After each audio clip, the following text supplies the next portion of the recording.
you dream of your motorcycle. If your day isn't complete without some time in the saddle. If all you need is the open road and a full tank of gas, well, you've come to the right place because this is Throttled, and it's starting now. Here is your host, Kevin McKinney.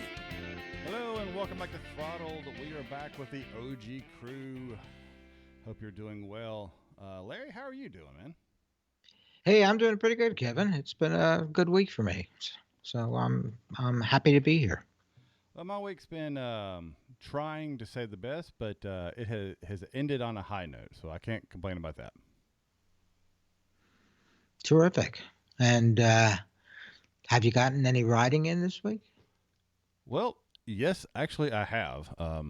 Earlier today, the only day that I could ride was today, and since I'd been such a good little boy, I was able to get out for most of the day. Good portion of the day. Went out, left out this morning at about 8:30, and headed up to Talladega. Rode there till about 2. Yeah, I think we got back. We got back to the cars, which we're a good ride away till 2. So I did a little dual sporting today. Posted a picture up on my personal Facebook page. I'll try to put that over on the page for the podcast at some point. But I just got out, did some riding, and rode with 3 other guys. One of them was actually the guy that when I had my accident was riding with me. And then 2 others that I'd never met before, but I knew of one of them from Facebook. It was a Facebook group ride that I went on, and I had a great time. I have come to realize that my off-road skills are just really not that good. I guess I'm just too tense and not trusting when things start really getting a little crazy. But I had a blast. Really had a good time. Got a lot of leg work in, a lot of muscles used in the leg and everything. But my a gravel road or fire road at 35, 40 miles per hour, and they got the tight turns in those. I don't manage it well when both tires, good God, tires, kind of slide a little bit and. I feel like I'm going to low side and, it's kind of straighten up. But I see everybody else, and they're just flying through these things and just whipping around them with no problems whatsoever. And I know it's probably not much of a little slide, and that's why it looks like they're going nice and smooth, and I'm not. But I just got to get better used to it, I guess. I just need to do it more. I mean, granted, I haven't really ridden that fast off-road in ages. I mean, I've had my accident a while back. I went on one other trip that was really a slow ride kind of thing, and then today. So I haven't been out as much as I wanted to, but hopefully that's about to change. I'm hoping to pick it up here in the springtime and get out there more. We had a lot of rain, so it was nice and muddy, and I mean I had to rinse all my clothes off and myself off just before I could come in the house. I was covered in mud, and the bike was brown. So it always makes for a good off-road trip when you're got a lot of mud out there. Yeah, I mean, this might be a dumb question, but why do you have to ride fast off-road? To keep up. I mean, these are fire roads, and a lot of these guys ride out there a lot. Mm-hmm. And I was riding within my comfort zone for the most of it, Yeah. And a lot of times it's just like a road, and you're going 35, 40 miles per hour, and then you hit a little gravelly stretch, and then you're adjusting, you're standing, you're doing the things that you're supposed to be doing. And a lot of these people just have a lot more experience with it than I do, except for one individual. I'm amazed at, and I can't remember his name off the top of my head, but I'm amazed at his skill. He's only been riding for like 2 months, and it looks off. I mean, on road, you could kind of tell he's not been riding that long. Off road, he has he just takes off and has great skill, great balance, great vision for his lines that he's taken. I'm thoroughly impressed And And his two. he's only been riding 2 months. That's what several individual people told me. Just like, can you believe that guy's only been riding for 2 months? Wow. And I was like, well, off road, and they're like, no, he's only been riding for 2 months. And Maybe he has experience as a dirt biker. Like a mountain biking and stuff like that. I don't know, but he's very talented. And some people just it's an easy skill for them to pick up. And but regardless of my skill, I'm not out there racing anybody. I'm not out there trying to prove anything. I'm just trying to have a good time, and I want to get better. And I'm trying to see how other people are doing things to figure out if I'm what I need to do. I will say that going back to the BMW Performance Center did help. Initiating my turns and everything. It's just at those speeds, keeping the turns up. I guess I just don't trust the bike enough to just look through the turn and lean it over and counterbalance it and counterweight it and just let the bike rail through there. Because when I started doing that, the bike would, start slipping. And it just was, I just couldn't get used to it. But that's part of learning, right? It's part of getting used to what to expect. I mean, it was muddy, it was slippery, a lot of gravel in the corners on those trails. And we only did one road that I had done before. And that was the most challenging road just because it was, had been washed out from all the rain that we've had. I think like 20 inches over the last few weeks. Because of all the rain that we've had, it's really washed out, and there's a lot of boulders and rocks and things like that just in the middle of the road. And it was a lot of fun kind of going down that one, wading it and jumping over this and getting some air over that, and that was some fun. I really enjoyed that. My legs got a thorough workout though. I was kind of when that one was done, I was just like, okay, I'm good with that for now. I need to sit down. And let my thighs relax just a bit. But outside of that, man, I had a great time, and I really appreciate Tom, Simon, and I cannot remember the other person's name for putting up with me, and they slowed down to just so we were riding together, just because I was always kind of coming up last, and they were getting the breaks while they were waiting on me, and then I'd get there and they'd take off, and I was kind of like, I need a like time out. Yeah, so, you need a rest. Well, just remember, ride your own ride, Kevin. And have fun. That's what I was doing, and I appreciate them adjusting their riding style a little bit to help me out.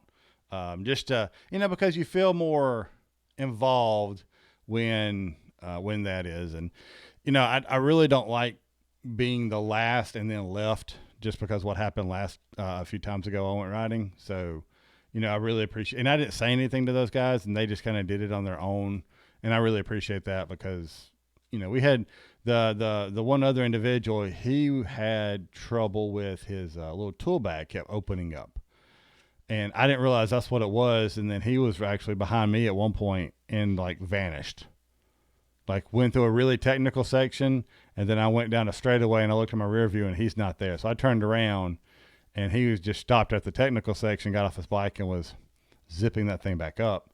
But, it's when you just take off, and on the road, I'm more of a, hey, let's just meet at the corners and go. But off road, I kind of like having everybody in sight, or at least earshot, to where you can listen and hear them. You should hear their bike or whatnot. And I really appreciate them just self-adjusting and doing that because I wasn't going to push it to try to keep up with them at the speed they were going because I didn't know the roads and I don't have the skill level that they have for sure. Anyway, what about you? You been out doing any riding? Well, this last week was started off a little tough for me. My back has been kind of hurting for the last actually almost 3 weeks now. And I thought it's been getting better. And so I thought I would try to ride on Tuesday, maybe do some practice around the cones. And but when I got on the bike and started riding out, it started to feel uncomfortable for me. And so I rode up to the parking lot where I usually do my set out the cones to do my course, and I was uncomfortable enough, so I decided not to do that. So I turned around and came back, and figured I would wait, a few days, a week more, and then what's today? Sunday. So yesterday, our co-host, Chris Geist, called me, said that he was arriving in San Francisco with his companion Gina, and wanted to see if we could get together.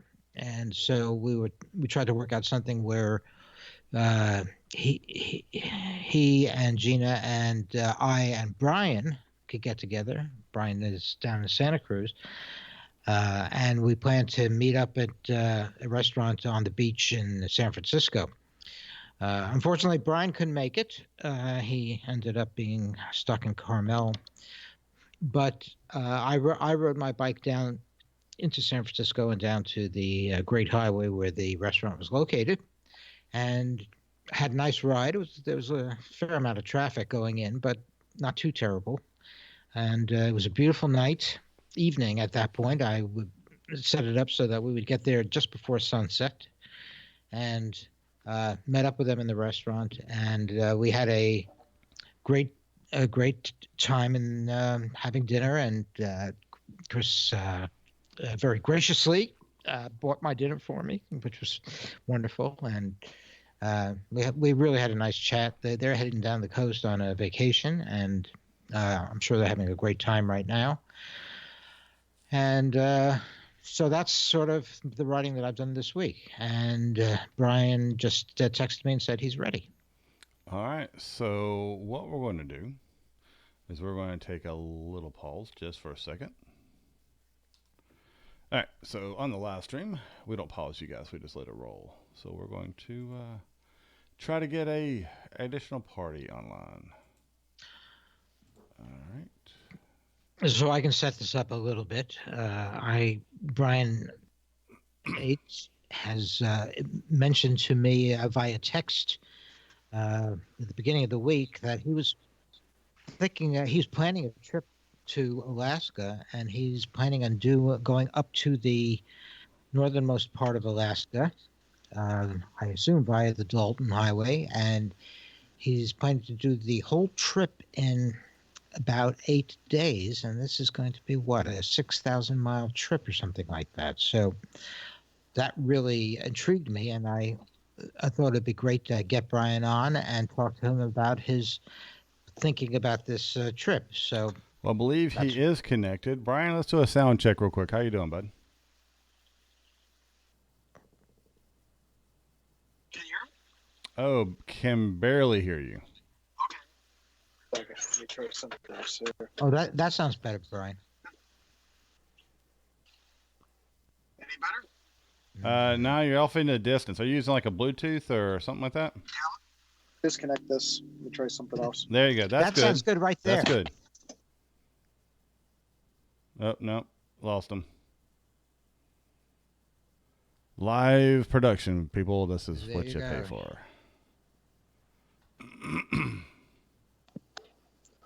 Well, you folks are hearing this. There we go. There he is. Hey, Brian. Hey, how are you? Much better. Much better. Better? Okay, yep. good. Yeah, we can go with that. So what I'm going to do is I'm going to unpause the recording and introduce you, and then we'll kind of just go from there, because I know you're on a limited time frame tonight. Yeah, perfect. Thanks. All right. So, all right, here we go. All right. So now connected as a flash bulletin, I guess, is Brian Honeycutt. He's got just a few minutes, but Larry kind of informed me last week that Brian's got a very interesting trip planned or planning. I don't know if it's fully planned yet, but wanted to kind of bring him on the show and see what he had going on. Brian, what is up, my friend? Yeah, so a buddy of mine, him and his brother have been planning a trip up to Prudhoe Bay for the past couple years. And this year they're going to do it. So they're going to do it in June. he's riding. He bought a new KTM Adventure, 1290 Super Adventure. So he's riding that, and his brother's driving a Jeep. So they're going to take their time up, average about 500 miles a day. And I've only got, at the most 10 days, free time. So I'm going to try to do it in 8 days. So I'm going to take off and meet up with them in Fairbanks. That's 3,000 miles from where I live. So I'll give myself 3 days to make it up to Fairbanks, and then up to Prudhoe Bay, up the Hall Road, up the Dalton Highway. That's 500 miles. So I'll meet with them either in Fairbanks or Coldfoot, which is halfway up to Prudhoe Bay, and then check out from there. So I'm going to try to do that roughly a little bit over 7,000 miles in 8 days. Larry, I like how he says, the Dalton Highway, it's just 500 miles. Would you fill us in for those of us who aren't aware of exactly the challenges you might face on the Dalton Highway? Well, I mean, I've been researching it. It's not as bad as what people think. It's basically, if you're good with a fire road, that's as hard as it gets, except for they are doing road construction during the summer. So they'll be grading it. So they'll be graded a little bit. It'll be loose, right? So it'll be loose where they're filling in all the, grading it, making it smoother, but it will be rough at that point. And then if it does rain, it turns a little slick. So that's the biggest issue, is the rain. So. Yeah, I heard that highway can get kind of difficult to traverse, especially on a motorcycle. Yeah, actually, there's a guy, Ed March, that rides around the world on CT 110s. He went from Australia back to England on a postage bike. It's a Honda step-through scooter type thing, and he did it on it. It doesn't look that big of a deal. And again, they're only going 30 miles an hour, so I'll be trying to average. I think the speed limit's 50 on most of that, so I'll definitely be trying to average at least that. So we've got a question for you from our live stream. What are you going to do about any wildlife you run across, bears and stuff like that? Yeah, I won't stop for them. I'll just keep going. Good right? I mean, the good thing is it's going to be daylight the entire time, so vision's not a problem. So auxiliary headlights do you no good. It's going to be daylight 24 hours once you pass the Arctic Circle, or even before you get to the Arctic Circle. So that's not an issue. And my thought on, even up at Prudhoe Bay, the only thing you can do is get a hotel room. It's basically a dormitory for the oil fields, and take the bus out to the Arctic Ocean. So my thought on that is, if I'm super exhausted, yeah, probably. But if not, it's daylight. Just turn around and head back to Fairbanks, right? That's just my thoughts. You're definitely going to have to come on the show afterwards and let us know how it goes.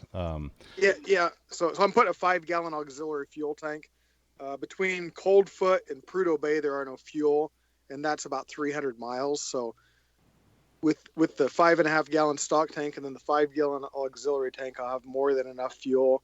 So I'll have, tire patches, tire plugs. I'll be running the spoke BMW wheels, and I'll have a 19-inch tube with me in case, I'm thinking of anything possible. I've got a tow strap, a little one of those little lithium-ion jumper batteries. So I'm thinking about anything I can possibly, and again, it's kind of rough up there. It's tourist season. There's going to be plenty of cars coming by you, so they'll help you out. I don't see it as being a big issue.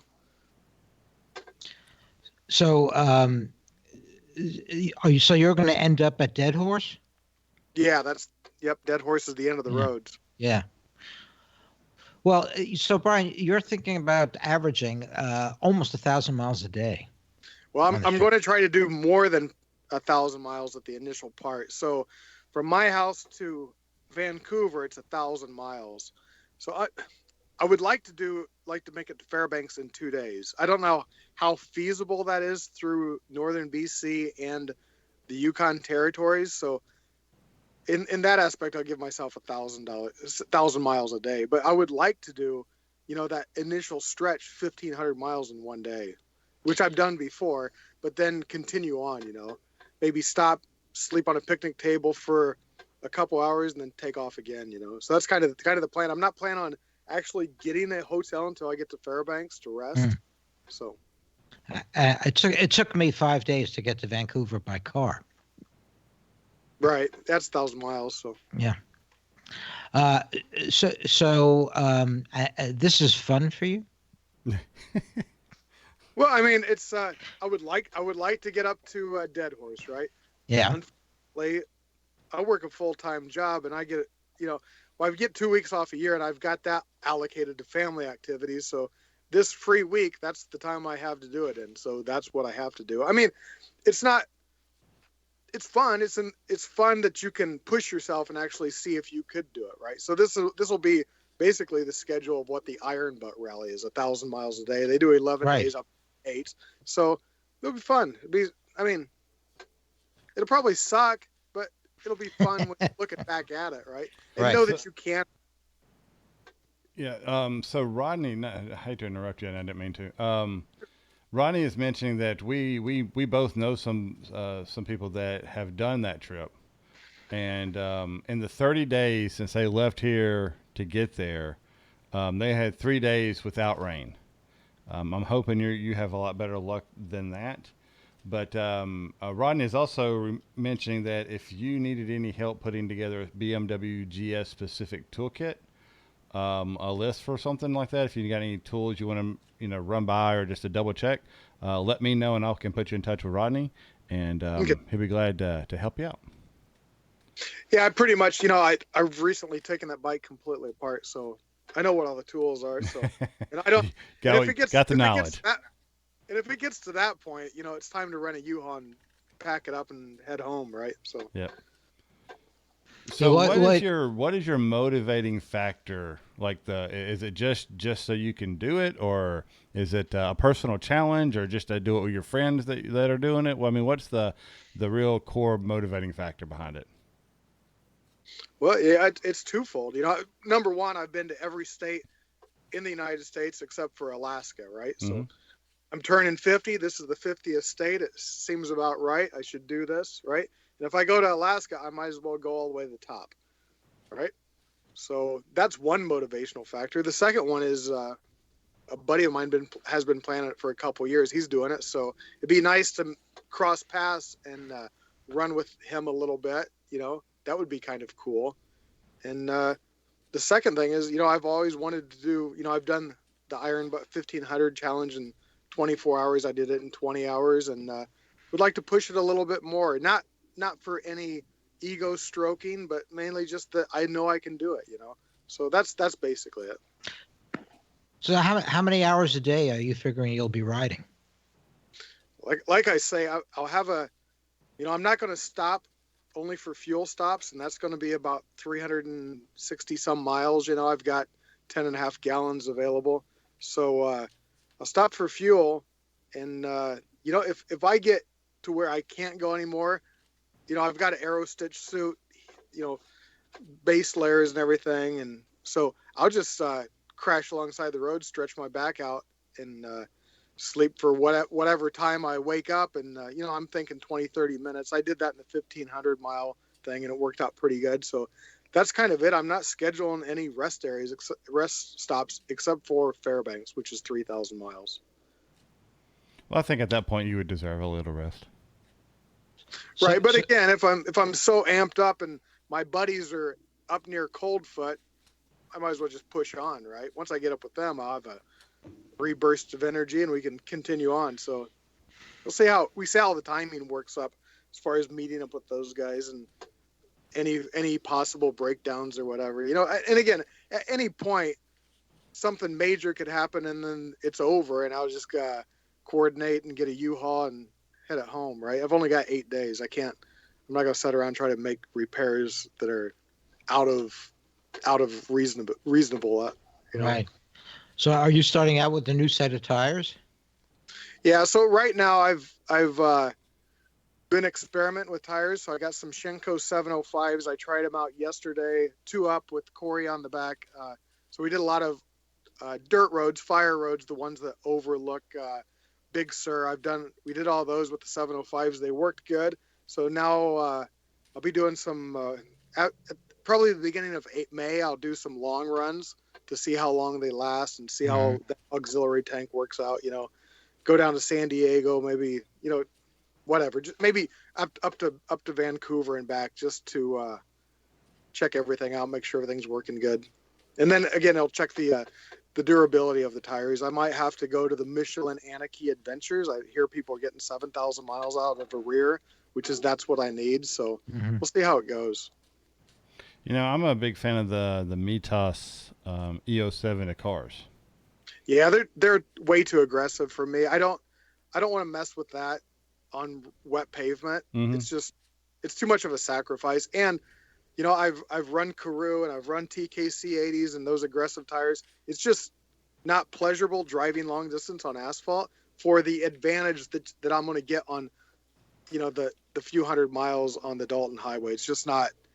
And again, those, you know, it's a compromise. So yeah. I would rather go more with the 70/30. So I've had Continental TKC 70s, which I really liked, and I used them on some pretty aggressive off-road stuff, all of which will be more aggressive than what will happen on the Dalton Highway, aside from if it rains and gets really muddy, you know. And even at that point, man, you'd be averaging, if it gets as muddy as what some people talking about, it doesn't almost matter which tire. You're not going to make time, so. Yeah. I mean, see, I was under the impression that for some reason the road was made out of something that was just really like slick. Like it's even hard to walk on. It's so slick. I can't remember what the material is. It's like a silica or something. Well, I think there's a high silica in the dirt, right? Yeah. So you're also dealing with permafrost. So the road works really different, but it's well packed because, you know, with that oil production, they have a lot of transport trucks going up the road. So it's well packed as far as that goes. It's just when they're grading it in the summertime, if it gets rain, then that's where it becomes an issue. Oh, okay. All right. Yeah, Rodney says that he ran 705s on his GS and they started peeling the lugs around 3,500 miles. Okay. So, yeah, I'll probably have to, with that, knowing that, I'll probably have to go to the Anarchy Adventure, which is fine. And again, when I get back off the Dalton Highway, I don't really care much about the tire, and I can grab one in Seattle or Vancouver. And changing the rear tire on that BMW, almost didn't have to take the wheel off. You know, it's single side swing arm. It's pretty easy to spoon that thing off. So that I just need a decent tire left up there, you know. So. Yeah, sure. So you use a spoon to get the tire off? So just. Yeah, I mean that's I change my own tires. You know, I've bought one of those Harbor Freight tire changers, and it's just such a pain in the butt to set up. I can have the bead broke and the tire off in 10 minutes and the other one back on in 5 minutes. It's not, you know, it's not worth it to me. And my bike, if you've seen my bike, Larry, I don't care what it looks like. I don't care about scratching wheels. They're going to get scratched anyway. So I've seen you drop your bike. I've seen you drop your bike a couple of times in the parking lot. Yeah, that's part of the deal, I guess. But it's an adventure bike. It looks bad clean. It looks better dirty and banged up. So. And see, I told somebody that today about my Enduro. Like when we got through, I went on a dual sport ride today, and I came back, and the bike was like completely brown, just about. And somebody was like, "Oh, I guess you're gonna have to wash the thing." And I'm like, "I don't know." I mean, I did just because I was like, "Well, I don't want to have." I couldn't get on it without getting covered in gunk, so I just kind of rinsed it off real quick, but. You know, to me, It's like if you don't have a little dirt and scratch on, especially your adventure and dual sport bikes, are you really using it right? Just yeah. Go ahead. Yeah, I just couldn't imagine having a $26,000 BMW. First of all, I wouldn't go buy a brand new one; they're too cheap used. But to get one of those and be afraid of dropping it, you know what I mean? Man, put engine guards on it, and just kick it over in your driveway and get it over with. You know, speaking of dropping it, Lloyd says that they put a lot of they put calcium chloride on the roads up in the Dalton. Yeah. So you make sure you wash your bike off when you get it. When I get back down to Fairbanks, I'll hose it off a little bit. Yeah. What do they do? What do they put the calcium chloride on for? Is that for traction? Or to melt these permafrost? Hold the road together. Oh, really? Yeah, I don't know about it. So you said that you're doing. So you're running out there to. Was it September? No, he's been planning. I can't. What? When are you looking at doing this trip again? June. We're doing this the second week of June. Yeah. All right. So, make sure when you get back, and I'm sure you'll be on the show before then, anyway. But when you get back about that, we definitely want to have a feedback. Are you thinking of videoing any of it, or doing any kind of posting, or just recording it, or is this just I don't have time to fool with that mess. I'm going to knock it out and get it over with. Yeah, I don't. I might shoot some quick video, maybe some couple of stills. Definitely a shot at the Arctic Circle. Definitely a shot up at Prudhoe Bay if I make it to Dead Horse, and that's pretty much it. I'm looking. So when I shoot video, if you've ever seen any of my videos on YouTube, it's a one-shot deal, man. There's no editing. It's short and sweet, So that's kind of what I'll do. So. Well, I like those kind of videos rather than something that's perfectly crafted and because that's more of what the experience was like, is that rough edit, Yeah. And I prefer it honestly without all the background music and all that stuff, because a lot of those times I don't have some nice little guitar thing playing some kind of up-tempo little beat as I'm riding down the road. I want to hear the engine. I want to hear what's going on and stuff like that. Which is honestly that's changed for me over the years, but I guess that's where I'm at now. Yep. So that's pretty much the plan. So Awesome. I might bring a sleeping bag and a tent just in case. Get sucked to get in a downpour and be stuck on alongside the road. So I'll have something small just in case, but. Well, it sounds pretty ambitious to me. It sounds like a heroic journey. To tell the truth, over 1,000 miles a day, and you're just gonna, catnap when you can. That's pretty heroic. Well, when I did the 1,500 miles in 20 hours, I got home, took a shower, went to bed, turned phones off, woke up 2 hours later, and thought it had been 2 days. I was ready to go again. Wow. Right? So are you doing anything? Because this is a pretty big journey, and you're looking at doing it in a very quick timetable. Are you doing anything physically to try to prepare that you wouldn't necessarily do, or are you just kind of like, hey, I'm in good shape anyway, and don't need to do anything extra? So yeah, I've been over the past year. I've probably lost 30 pounds just doing keto and then doing carnivore diet and stuff like that. And I've talked to Carl Reese, and are you familiar with him? He set the cannonball record, then some other guy beat him. But anyways, I talked to him a little bit, and he's gave me some suggestions, just as, knock off caffeine. Mm-hmm. I cut caffeine off January 1st, so I haven't had any real caffeine. So that's one thing. And then, continue eating clean, keto, and keep the sugars down, and no fruit or anything, so that'll help the body with metabolism a little bit, so your energy doesn't spike. So those are a couple things I'm doing, but nothing real major. I've got been following some people that do the iron butt, and a gallon jug for hydration system, doing stuff like that, and but nothing major. So what do you plan to do about eating on the trip? Yeah, I'll probably have beef jerky and, nuts and stuff in my tank bag. And I'll keep the top case. I'll put the auxiliary fuel tank on the passenger seat. And so that top box will just be food and stuff, but it'll just be basically that, Well, once you get the bike all set up with the auxiliary tank, you need to post something on the podcast Facebook page so we can kind of see what the bike's going to look like right before you take off.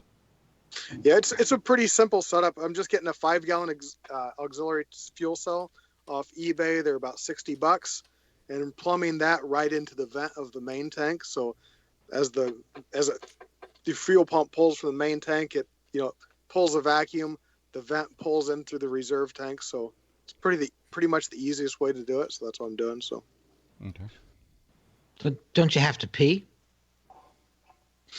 Yeah, I've tried the whole condom catheter before in the past, and that kind of failed, but I'm going to test it out and see if I can make that work. It'll probably help a little bit. So try that. It probably wouldn't be too much of a problem to pull over somewhere and just go into the woods. You'll have lots of woods. That requires stopping. It does require stopping. That's against his goal. Yeah, right. Yeah, the guys on the Tour de France, you've seen them, Larry. They just Yeah, I kind of have. stand up, let it rip. So They I've do. got They too stand by the much, too side of many. the road. I've got too many layers on for that. So internal system would probably work better. So we'll Yeah, try that. what? Speaking of that, what do you anticipate the temperatures to be? So yeah, they say anywhere from freezing to 100 degrees. Plan on. So That pretty much covers it. Yeah. so I mean, it's nothing. That's exactly what I encountered on the 1,500-mile run across over to Wyoming and back. So it was exactly that. It was freezing in New Mexico at 2 a.m, and it was 110 degrees in Sacramento. So, Right. and again, I've got heated gear and heated gloves. And another thing is when you're a little cold, like on that 1,500-mile run, I lost my controller for my heated jacket. So it was either plug it in and let it rip and unplug it, and it got to be such a bear, I just left it unplugged. And I was cold, but it kept me awake. So. Yeah, I usually find like if I'm ever getting drowsy or something like that, I'll either turn the AC all the way down, or if it's cold outside, I'll roll the window down to kind of help keep Right. me. I mean, there's that you're cool and sleepy, and then you're cold and you're awake. And so as long as you get in that cold and you're awake thing without going numb, you're okay. Right. And with a modular helmet, you can flip the chin bar up and stand up on the pegs and, get a blast over the windscreen. Yep. And the biggest thing I found on that 1,500-mile ride was don't set in any position for more than an hour, mix it up. So are you going to have something to put? I mean, so what? I mean, do you just shift like I'll lean off one side of the bike, put your feet over your I guess you're on a GS, so put the feet over the cams down there, or I mean, what kind of position changes do you do on the bike? And I mean, like there's been times when I've been on longer rides where I almost do seemingly calisthenics where I'm stretching and doing all this other stuff and leaning like way off the bike with my like I'm sitting on a thigh and my butt's actually hanging off the bike to get some circulation to my backside. Yeah. So what I do is the crash bar is on that GS. They're just over the cylinders. And the only thing sticking up is that guard on that fuel injector. You're familiar with those bikes, but I got some pipe insulation put on it. So it's a nice, comfortable, and it gets me up a little bit over that little plastic bit on the fuel injectant. So that's a nice place to hang your legs. And then you can also, actually put your foot up against that bar behind the cylinder head. And that kind of changes the angle. Right. So just doing that and standing for an hour, you can stand for an hour, shift weight from one side to the other. And that helps a lot. So, and with that bike, you can kind of rotate the GPS up so you can monitor your speed. And I mean, plus you'll be on the cruise control most of the time. So you don't need to look at your gauges really. So is there anything you're going to do to your bike? Are you going to service it or check it out before you take the trip? Yeah, I'll change the oil in the final drive. I'll do that. And at that time, it'll probably have about 80,000 on the bike. So when you get back, it'll have about 87,000. Yep. So it'll be time for an oil change. So. Well, Brian, you got anything else you want to say? I know you got stuff you got to get done today, so I don't want to keep you too long. Nope. That's basically it. So. All right, any final questions for him, Larry? Well, no, just Brian, I really wish you a great trip and good weather. And I would love to hear about the trip when you get back. We'll definitely have you on. And, if you have the chance, send us some pictures. Right. Oh, sure. Sure will. Well, Brian, man, don't be a stranger. I'm sure we'll talk to you before the trip, but if not, be safe. And then, yeah, we definitely want to talk to you when you get back. Thanks for taking the time to share with that because, these are the kind of things that we see other people do, but we don't know anybody or we don't really get a chance to always interact with those and ask the questions that we want to ask. So I appreciate you letting us kind of just pick at you for a minute and have a great night and be safe out there, bud. Yeah, and if anybody listening has questions, you can hit me up on Facebook or whatever. So. Yep, and if you don't know how to get in touch with Brian, get in touch with us, and we'll make sure your message gets delivered. So, Brian, man, thanks again. Have a great night, and we'll talk to you later, bud. Alrighty, thanks. Thanks, man. Hi, Brian. All right. So, Brian has a very interesting trip that I am super excited to see how it concludes. But I'm sure he will will let us know how it goes. Yeah, I would say, boy, it's great that he's young, but he's 50. Yeah. Yeah, let's say this. Brian is an amazing rider, and Yeah. he's just got that mental mindset. If he puts his mind to something when it comes to a riding task, he's going to figure out a way to get it done. And, and honestly, eating and getting in shape and doing those kind of things, it's a type of commitment that honestly I don't have. But, that's the first part is you have to have your body and your mind ready before you take on some of these things. And they become a lot easier in that situation.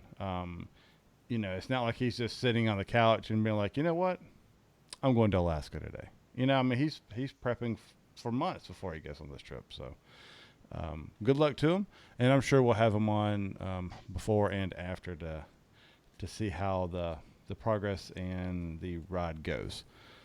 All right, so we got a few minutes left in the show, so let's what do you say we get to some news? Get to some news. I want to start. May not be the top of the thing here, but some news out of Zero. They are announcing on February 24th what is expected to be a fully fared electric sport tourer kind of bike, and some footage has leaked ahead of that reveal of the Zero SRS. It was uploaded yesterday to a channel with just 3 subscribers that shows the bike in action as well as breaking down some of its key features. It's got according to some of the comments, it's a road bias riding position, advanced electronics, and improved efficiency. So let's see, I don't know if we have much more spec wise. Well, basically it's the bike is. They're saying that because of the fairing and the windscreen, the bike, if the rider tucks in behind the windscreen, it has an increased 13% highway range, which means that the bike has potential of over 110 miles between charges. As opposed to the 99 that the regular Zero has. It also has a larger pillion pad for passengers and a more upright seating position. The pegs are lower, bars are raised. It's got the other features of the current Zero, the color TFT dash, multiple riding modes, and an app for your smartphone so you can configure the settings. So this, I think, is very interesting because it is the electric bikes are starting to get into the sport touring arena, and that means that they're feeling that the range of the bike is sufficient to start to even think about something like that. Now, 111 miles still is pretty low in terms of range. Now, if the bike could be recharged in 10 minutes or 15 minutes, that would be one thing. But as it is, I still think that it's just a little bit too low to be considered seriously as a sport touring bike. But this shows that they're thinking about it, and they're starting to equip their bikes for that kind of riding, and I think that's very interesting and a harbinger of the future. Now, that 111 includes the 13% range from tucking, right? That's correct. So if you are just going to ride in a normal upright riding position, you're in the 90s as far as presumably. Yeah, yes. That's what they're saying. And that also depends on how heavy your throttle hand is. So, I agree with you. I think it's a great concept. I think it's a great package for those of us who like sport tours, and you're going to make a quick lap through your local mountains or just around town or something like that, to where it's a 40 mile out, 40 mile back, and you've got a little bit extra for traffic or detours or whatnot. But, honestly, this would be a great commuting bike for a lot of people, right? You commute and then charge it overnight and commute the next day. I think we're at those ranges, right? We're not talking about 40, 60 miles like we were a few years ago. We're starting to get into very usable for the average non-large city commuter, which is most cities, right? So I think we're getting there. Let's wait and see. This may be one that I'm going to go take a look at. Hopefully, from time to time, we do have Zero come around here, or a dealership that does provide demos of Zero and stuff. So maybe this is one that they'll be demoing, and I might be able to get on a ride and check it out. Seems like a very neat bike. I do think it seems, when I think of other sport tours, from looking at the picture, it seems a little bit narrower. Like I would consider. I think it's like slightly. I mean, if I'm compared it like to FJR, it seems a little bit narrower than I would think it would be. But you don't have that huge motor there, so what's to be in the way? So I mean, I guess it makes sense, right? Right. I just wonder if they have any, somewhere in their planning bags for the bike, top case or rear bags, hard cases, or if they would interfere with the aerodynamics and the mileage of the bike, so they're not going to have something like that available. I mean, it's very possible, but I don't know. I mean, with the aerodynamic issue and stuff like that, yeah, we'll just have to wait and see, because that's increased drag, increased weight, it's increased drag, and it seems like they're really trying to tune this. This probably is you live close to mountains, make a lap, come back home, cook lunch kind of situation. You took a 2-hour ride or 3-hour ride, and you come back, and your max speed 35, 40 miles per hour to get your 100 miles in. So anyway, neat concept. And I'm eager to see what it looks like. Hey, if you have something that you have comments on, or you got something to say about the Zero SRS, send us an email, feedback at throttledpodcast.com, or go to the website throttledpodcast.com, click on the contact form and fill that out. All right, so next up, what do you think? Here's one that you put in that I was very interested in. And to be honest, I didn't get all the way through it. But the where to get your motorcycle stolen. What do we say? Where did it go? I had it open. Yeah, I'm topic. That's kind of weird. Am I missing it too? Is it gone? No, sir. Oh, I got it. Here it is. Okay, let's see.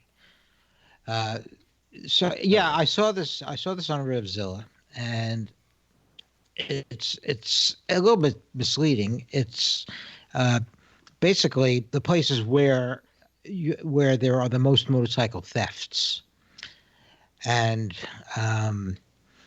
it's interesting in that depending on how you calculate it, the places where the most thefts are changes. So if you just go by city, who has the most motorcycle thefts? And this is from 2014. Number one is Las Vegas. So, what happens in Las Vegas stays in Las Vegas, apparently, including your motorcycle. That's with 1,163 thefts in 2014. Following that, New York, San Diego, Miami, and San Francisco. San Francisco having 516 thefts that year. So it's half of what happened in Las Vegas. But if you change it, for instance, by thefts by county, then it changes. Then Clark, Nevada is the number one, but I think Clark is next to or maybe contains Las Vegas. That's so, when I saw that was my initial thought was, isn't Las Vegas in Clark County? And I only say that because of CSI. Because they are always dealing with the Clark County Sheriff's Office when they had something outside the city limits. Right. So it does. So that's why that is still number one. Los Angeles is second, as opposed to New York in the previous count. New York comes in third, and Dade County in Florida comes in fourth, and San Diego fifth. So it doesn't change all that much. But now, if you do it by 10,000 population, So it motorcycle thefts per 10,000 population. per number of people, as opposed to the location. Then Fairfax, Virginia comes out the highest with 41 thefts per 10,000 people. South Carolina, Horry, South Carolina comes in a somewhat distant second with about 17. And then you have Monroe, Florida, and Pickens, South Carolina, and Knox, Indiana. Now, Fairfax is a suburban county of Washington, D.C. So Horry County includes Myrtle Beach, and Monroe County includes the Florida Keys. So these are tourist areas, I guess, that are more susceptible to thefts anyway. So, bottom line is be careful where you park and make sure you have your keys. You don't leave the keys in the bike. And, if you really worry about this, then maybe those are the places you should avoid. This is true. I've always found when I'm traveling, I've observed this, and I may have mentioned it on the show before. Like if I travel someplace and I'm going to be leaving the bike overnight or at some kind of condo or something like that, covering it, just putting a bike cover over it. People just walk by it. They don't even pay it any attention. But if you leave the bike uncovered, you've got all these people looking and pawing at it and noticing it. And I think just simply having it covered goes a long way to out of place, out of sight, out of mind kind of situation. So, that may be a good deterrent if you're having to travel to some of these counties, cities. Maybe that'll help. Yeah, I think maybe this is just my own wishful thinking, but with my Versus, it's black. It's a very common looking bike. There's nothing special. There's nothing shiny on it, and so I think that people maybe tend to overlook it more than with my Harley, which was chromed and glittering and bright red and and very inviting. So I don't know what the stats are on that, but I have the fantasy at any rate that it's less of an attraction than a shiny bike would be. All right. So what is the Indian Challenger Challenge? Yeah, well, this I thought was pretty interesting. Indian is now mounting a campaign, and it really is kind of making explicit what we all knew anyway, that the Challenger is a direct competitor to the Harley Roadster. And Road Glide. the Road Glide, yeah. And they are mounting a nationwide challenge where they will be going around to dealerships and other events, and you will be able to test ride the Challenger. But in addition, they will have a Harley Road Glide available for you to ride and compare as well. So I thought that was very interesting. I think it's kind of like they're really calling out Harley to saying that the Challenger was intended to be a direct competitor to the Road Glide, and just to prove it, they're going to have this. You can test ride each one in succession and compare them. And they're convinced, obviously, they're confident that you'll find the Challenger superior to the Road Glide. You know what this reminds me of? What? The Victory gimmicks that they did right when Victory launched. They go to a rally and would sell you the Victory. They would take your bike and sell you a Victory right on the spot. They did all these kind of things like that. Like, hey, ride yours on this ride, then come back and take ours out, and then tell us which one you like the most. And they'd sometimes just give you one if you say, "Hey, I like the Victory better." They'd just give it to you and take your bike, and it wasn't always a guarantee, but I mean, they did like one a year or something like that where they did that and all these other things. So it just sounds very Victory. We're going to confront you more than the kind of passive stuff that they've been doing in the past with Indian being like, no, we stand on our own. Now they're really mounting up that head-on-head competition. Exactly. Yeah. Yeah. And I think that in a number of ways, the Challenger is kind of a more modern, competitor for the Road Glide. It does have the liquid cooled engine, and I think that the display and the electronics may be more advanced than the Harley. So, I think it's kind of fun to see this going on, and it's a direct competition between the two major, bagger manufacturers. Yeah, I want to see a Road Glide, a Challenger, and a cross country side by side. Oh, there you go. Except the cross country is no longer being made. But they still exist. I mean, maybe it has to be a Photoshop or something like that. But I want to see all of them in one picture, multiple. Like, here's the side angle, here's head on, here's from the rear. Because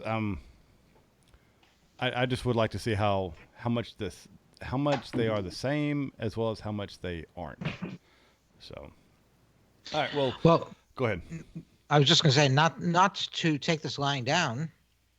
Harley has just announced that they have a new model Road Glide, and that this is going to be in a very unique, special, almost one of a kind paint job.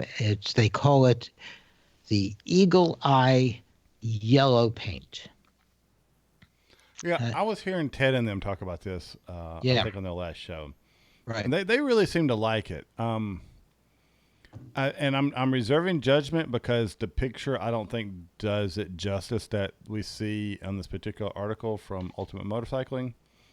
And then the other picture that they have with just the white background stock photo, again, I think it pops better in person. So this would have to one that I would want to go see in person. I do, however, like the eagle on the side of it. A little bit Americana, but I mean, given the Eagle Eye Special is the name of it, on the nose. Yeah. So the eagle, just for those who haven't seen it, the paint job is kind of it looks like sort of metallic yellow. And they have on the tank and on the front fairing a picture of an eagle. So part of the eagle is on the tank, and the part of the wing of the eagle extends onto the fairing. And looking at this, some of the feathers, you can kind of see resemblance of the bar and shield. I don't know. I get a little hint of bar and shield within the feathers layout of it. Well, they actually have a bar and shield on the left side of the tank. It does have a bar and shield logo on it, just in case you didn't recognize it as being a Harley. Well, you can't see in the pictures because the pictures only show the right side of the tank. Oh, the others. Oh, okay. Well, I mean, like in the pictures of it, it just I kind of get that. I guess it's the curve, and I don't know. I just like the bottom of the bar and shield. Anyway. Sorry. So, it makes me wonder, of course, what happens if you drop the bike and crack or squick up the fairing, and will you be able to get another fairing that has the exact same pattern of feathers and wing on it to match the tank? But I suppose if you have to worry about that, you can't afford it in the first place. Yeah, I mean, limited paints and stuff like that are really cool.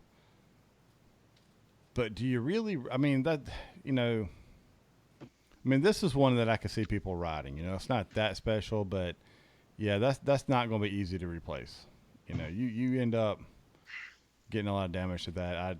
You may just be better off just painting over it, going with something else. And the bike doesn't have any other specific technology. So I don't think it's really competing with the Challenger. It's just something Oh that no, Harley is marketing to get some attention and space in the news media. it it it's a fancy paint job. That Hmm. I mean that's all it is. Right. So So, you know, but it is only available on a Road Glide special model, and it could be yours for a mere $29,294. yeah, I got that. Yeah. I got that. It's no problem. I'll have one tomorrow. Yep. All right. Who needs a house? Yeah. Or a car or you know. Anyway, um, well let's do this. Let's since we didn't talk about it last week, let's visit the paddock. Kind of throw open the garage and see what's going on. Okie dokie. Well, the first thing that I wanted to mention, which I ran across this week, was that Moto America has announced that they're going to have a new kind of race, and that this race is going to be specifically designed for baggers. Really? So, yep. So, baggers of all sorts will be able to enter this. I don't know. I don't know what the requirements are, but presumably they will be V twins, and I don't know if there's displacement limit on it. Well, you'd think there Um, would need to be like clearance regulations and all sorts of other things to kind of keep it well, comparable. yeah, it'll be interesting to see what kinds of modifications they do say that it will be comprised of highly modified baggers. So I assume that means things like the ground clearance of the footboards and bags and whatever are going to be a part of the package, and it also may mean that modifications to the engines, and I think it'd be really fun to see a bunch of big baggers, you know, clumping around the racetrack and see how they do, and what kinds of modifications they make to the bikes. I think it's a Well, great idea. I think they need to Yeah. have two races. They need to have one where you can customize them, and then they need to have a stock series The stock series would be great too. Yeah, I where agree. it's you can't change the engine size. You could change air cleaner. You could change airflow. You know things that you would do to your own bike, right? You could change grips, handlebars. You can make it like you want to, but you can't change the engine. You can't change the transmission. You can't change the the overall like look of the bike too much. It's not a custom. It's a stock bike that you've tweaked to your preference. I think it would be interesting for a few laps at least. Yeah, but what I'm curious about too is who will be entering, who will be putting bikes into the race. Whether it'll be, it seems like it's a great opportunity for Harley and Indian to go head to head in another arena. But also aftermarket manufacturers may also want to Mhm. get in the race. The same people As that well. do the hooligan races would be interested, right? Yeah, one would suspect. Uh, so look for that in the upcoming Moto America season, and we'll see how that goes. But I think it's a great idea. One of the things for the average rider is to be able to relate to the bikes and the riders that are on the track, and hooligan racing is one way to do it, and I think this is another. They also have in the flat track they have the production V twin category, and those are less modified bikes uh, that race, and that's along the same lines. Yep. Yep. All right. Well, is that all from the paddock? No, uh, What else we got? uh, well, let's see. We not to ignore MotoGP. Um, the I think I talked before about how the teams were shaking out. We talked Um, about Rossi and all that stuff the last time we right, talked about it. right. So the as far as the teams next year, that has pretty much been resolved. And somewhat surprisingly, Ducati is going to remain with their current riders. They really tried to get other riders in, including Jorge Lorenzo and Maverick Vinales. Um, but and Fabio Quartararo. Ducati actually reached out to all these riders, but they didn't get them. What I wanted to mention is that they've been doing some testing of the 2020 bikes at Sepang. This is the usual preseason stuff, and Yamaha is testing some of their new engine and their new bikes, and they've made changes to the engine, got some more horsepower out of it. And during this testing, wouldn't you know it, Fabio Quartararo, who came on strong at the end of last season, was topping the timesheets, coming in with the fastest times for the sessions. Honda's Cal Crutchlow took second place, and Alex Rins on Suzuki took third. The Quartararo rides a Yamaha. So it's looking like Yamaha is going to be more competitive next year. During one of the days of testing, Valentino Rossi came in second. So he's looking a lot more cheerful about the Yamahas.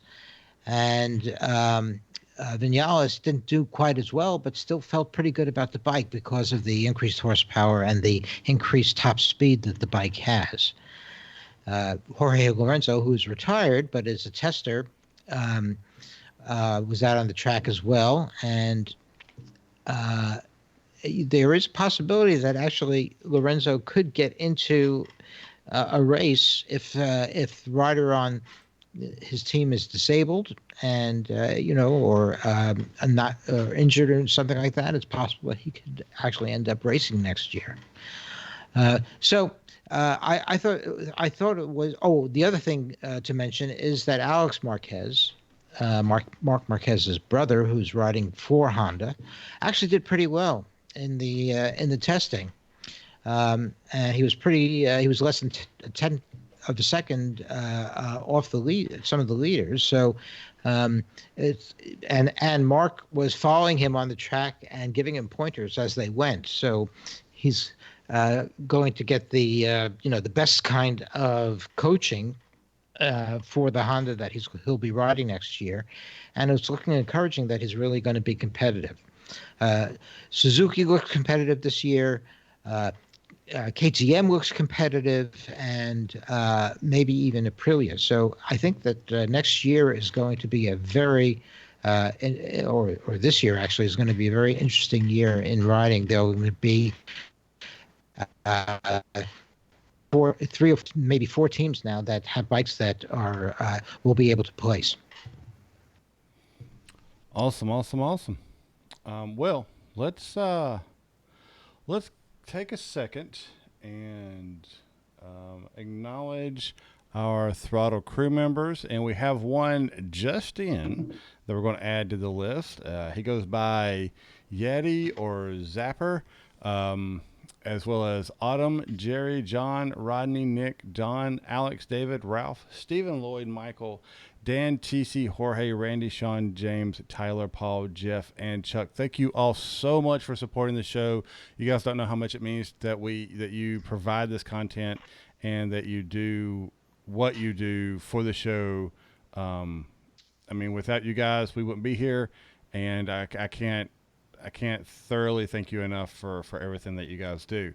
What do you get if you become a crew member, right?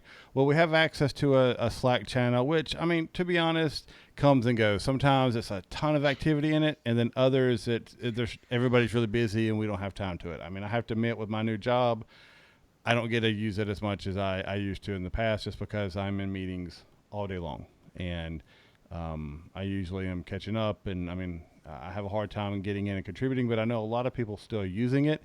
But it's still a lot of fun when it does kind of pick up and we do things. In the summer, I'm going to try to reinvigorate some of the riding games that we had going on and kind of pick that back up where it left off last year.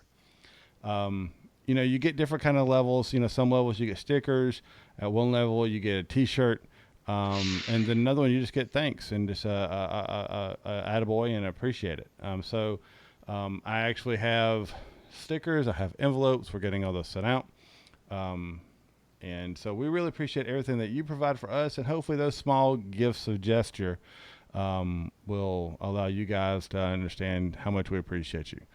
So anyway, thank you everybody that's supporting us. If you're interested in joining, just go to the website, throttledpodcast.com, scroll to the bottom, click on the Patreon logo, and you can get signed up. Again, thank you all, everybody that's doing it, and we really appreciate it. All right. We do. So I think that's pretty much going to wrap up the show for this evening. It's been a blast. I think, Brian coming in with his special report on the planning for his trip was fun. Larry and I both got out for some riding, and we went over some news articles, had a paddock. I mean, we had a pretty full show for, an hour or so? Right at an hour. So this isn't one of our we just blabble about anything and then end the show. This was a packed show of a bunch of different stuff. Babble. We don't whatever. Blabble. I don't blabble. You don't blabble? I don't blabble. I can just. My mouth and brain are not always connected. I will admit that wholeheartedly. So, all right. But so let's go ahead and start wrapping it up. If you want to help out with the show, we already mentioned you can become a patron. We really appreciate it. I mentioned earlier how you could contact the show to send us some feedback. We really like feedback. I've been getting a lot of it, but I keep getting, hey, just more dialogue. We're just having email conversations more than please share this. So if you've got anything like that you want to send in, we'll be glad to start a dialogue, or you could share it. I do have a couple that I have put into a folder somewhere on my computer and I can't find, but I will find them and we will bring them back up. Interesting thoughts and comments about things we've talked about. And then some of them actually have interesting things that's coming up. One of them was about a St. Jude ride coming up. And I want to say it was Texarkana. I'm not positive. I was trying to find that one early and couldn't locate it. I don't remember if it was on Facebook or Twitter or an email. So I was trying to find it and wasn't able to come up with it yet. So maybe I'll mention that next week. So outside of that, I want to say, remember, you can follow us on Twitter at Throttle Show, Instagram, Throttle Show, and Facebook, Throttle Podcast. We do our best to bring you this show every Sunday live on YouTube, and you can just check out our social media post 15 to 30 minutes before the show. We usually have the link there that you can use for that on Twitter and Facebook. And if we're not doing it live, we still usually record a show. And Larry or somebody else will probably be taking that when I'm not here to do the live recording, and we get those published just the same. So, thank you so much. We really appreciate it. If you do watch us on YouTube, we ask that you subscribe. And if you just don't quite feel like we've earned a subscription, just click the like button on the videos that you like. We really appreciate it, and that helps us. So, hit that like button, subscribe. We really appreciate everything that you guys can do to help us become more available to everybody else, and that's what you're doing. If you like the show and you want to share it with others, that's the best way to do it, is subscribing and liking. All right, that's all I got, man. Do you want to sign off? Sure, but before I do, I just want to clarify. Is that green highlighting something that you do to the things we've discussed? Yes. Okay. I just wondered. Okay, good. Well, I just want to tell everybody that it's great to ride motorcycles. I'm so grateful that I have had the opportunity to do this, and that I'm continue to be able to do so. Nothing more fun than being on a bike. So ride your bikes, have fun, and above all, ride your own ride. Well, like Larry said, get out there, ride your bikes. But as you're riding your bikes, we want you to ride safe. And everybody take care. We'll see you all next week. Thanks, guys. All right. Well, I think that was a great show. Everybody on the live stream, thank you so much. You have been awesome. Love all the different discussions, especially early on, and all the interaction to kind of so we're going through talking to Brian. Zapper, thank you again. It's good to see everybody that that showed up. We had at one point 11 people in, I think, so that was pretty cool. And I appreciate all the likes that you guys are doing. What can we say? We're humbled every week that a lot of you guys are dedicated to come in and be on the live stream and contribute and just be here as we record the show. It's awesome. Thank you guys so much. We really appreciate it. We're going to go ahead and end the stream. Take care, and we'll catch you all next week. Bye, everybody. Bye.